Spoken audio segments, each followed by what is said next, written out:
Ladies inzwai, shamwari yemurume wako haisi shamwari yako. Stop kuda kuita kuswera kuchita ufriend neshamwari yemurume wako.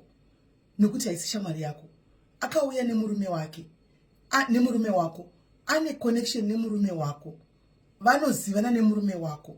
Ano madoro nemurume wako. Vanotaura nyaya dzeboy staff nemurume wako. Not newe. Saka nyaya yekuti kana waona shamwari yemurume wako, murume wako akakuintroduce kuti iyi ndio shamwari yangu, iwe wakuda kuchita shamwari yemurume uyoyo, wakutopiwa number yemurume uyoyo, wakutosave number yemurume uyoyo mphone mark. Anyway, there's nothing wrong in saving the number. Kana shamwari yemurume wako, in case paitika something and you want intervention yeshamwari ishi handiti. But zvekuti wakutochata nemurume uyu pa WhatsApp, wakutoita majokes naye, wakutoenda negwesero chinokumbira tumafavor nezvinhu, handiti ziva kuti murume uyu haasi shamwari yako, ishamwari yemurume wako. Ndosaka vachitika na vakuenda kubhawa vanoenda vari 2 vachikusiya.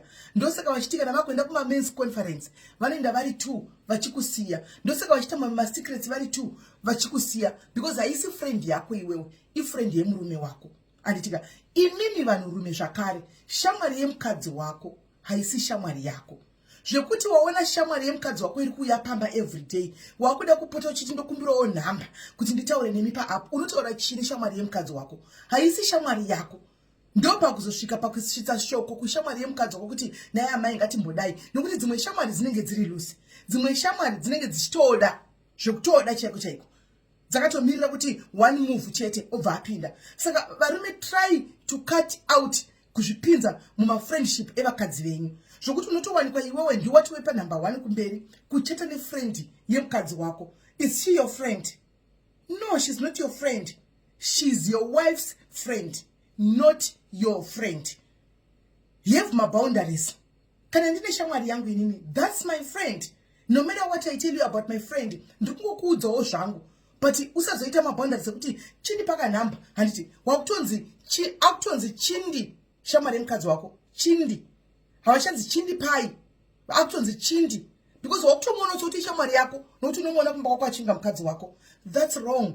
Shamwari yemukadzi wako ishamwari yemukadzi wako, haisi yako.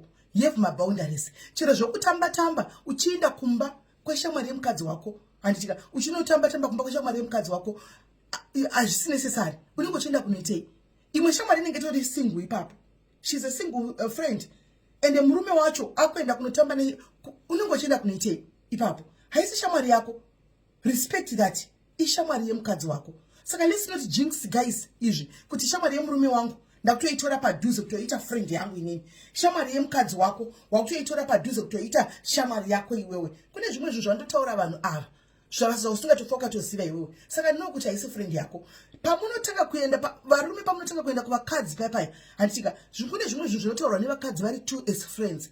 Ndo panozosvika pakufarisa shamwari dzimwe dzakukukudza kuti mukadzi wako zvakati, because you want to get too much involved. Wakutozviita shamwari iwewe yemunhu ushu, yemukadzi ushu, haisi shamwari yako. Ipapa pandangoti amene ndangofila kuti ndambopataura kuti shamwari yemukadzi wako haisi shamwari yako, based on nyaya yandaiudzwa nomwe munhu nesuro manero mwe mutayari wangu panapa, handitika. Saka ngatizivei the two. Let's have my boundaries. Kushamwari yemurume nekushamwari yemukadzi hatisi my friends, handitika. Tiri kuconnectwa nekuti iwe uri shamwari yemurume wangu, iwe uri shamwari yemukadzi wangu, tongosangana ipapo chete. Tikasangana tiri chose makadini wodarika, kwete zvokubva watoti nekuseri tipei namba, nekuseri wakutoonekwa uchitodai so.